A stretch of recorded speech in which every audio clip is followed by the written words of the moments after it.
Sir பொதுவாக ஹாஸ்பிட்டல்ஸ்லாம் போனால் நம்மளை நிறைய ஸ்கேன்ஸ்லாம் எடுக்க சொல்கிறாங்க. அதுக்கான காரணம் என்னன்னு தெரிஞ்சுக்கலாமா? இப்போ ஒரு பேஷண்ட் நம்மள்ட்ட ஹாஸ்பிட்டல் எதுக்கு வராங்கன்னா, அவங்கள்ட்ட உடம்புல ஏதாவது தொந்தரவு இருக்கும். அந்த தொந்தரவுக்காக தான் நம்மள்ட்ட சரி பண்ணுறதுக்காக வராங்க. அப்போ நாங்கள் என்ன பண்ணுவோம்னா, அவங்கள்ட்ட என்னென்ன தொந்தரவுகள் இருக்கோ அது எல்லாமே நாங்கள் கேட்போம். அதை நாங்கள் கம்ப்ளைண்ட்ஸ்னு சொல்லுவோம். அந்த கம்ப்ளைண்ட்ஸ் எல்லாமே நம்ம கேட்டுட்டு நாங்கள் இனிஷியலாக ஒரு டயக்னோசிஸ் அரைவ் ஆகும். அந்த டயக்னோசிஸ்க்கு சப்போர்ட் பண்ணுற மாதிரி நமக்கு ஏதாவது ஸ்கேன்ஸ் தேவைப்படுது அப்படின்னா அந்த ஸ்கேன்ஸ் நாங்கள் பேஷண்ட் கிட்ட சொல்லி எடுக்க சொல்லுவோம்.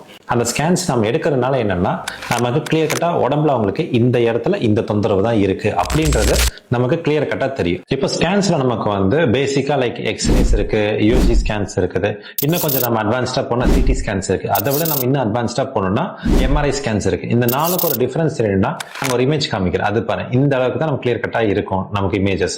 எம்ஆர்ஐ ஸ்கேன் நம்ம போயிட்டோம்னா, எம்ஆர்ஐ நமக்கு ஒரு ஆர்கன் நம்ம ஸ்கேன் பண்றோம்னா அந்த ஆர்கனோட எவ்ரி சிங்கிள் டீடைல் ஸ்ட்ரக்சர் நமக்கு கிடைச்சிரும். So MRI is like more of an advanced scan. நமக்கு நம்ம ஹாஸ்பிட்டல்ல இப்போ already X-rays, ultrasound, CT scans எடுத்துட்டு இருந்தா இப்போ நியூஸ்ட் அடிஷனா நம்மள்ட்ட எம்ஆர்ஐ ஸ்கேன்ஸ் அவைலபிளா இருக்கு. யார் யாருக்கு எம்ஆர்ஐ ஸ்கேன் தேவைப்படுதோ, தேவை இருக்கிறவங்க எல்லாருமே அதை பயன்படுத்தி பயன்பெறுமாறு நாங்கள் கேட்டுக்கிறோம்.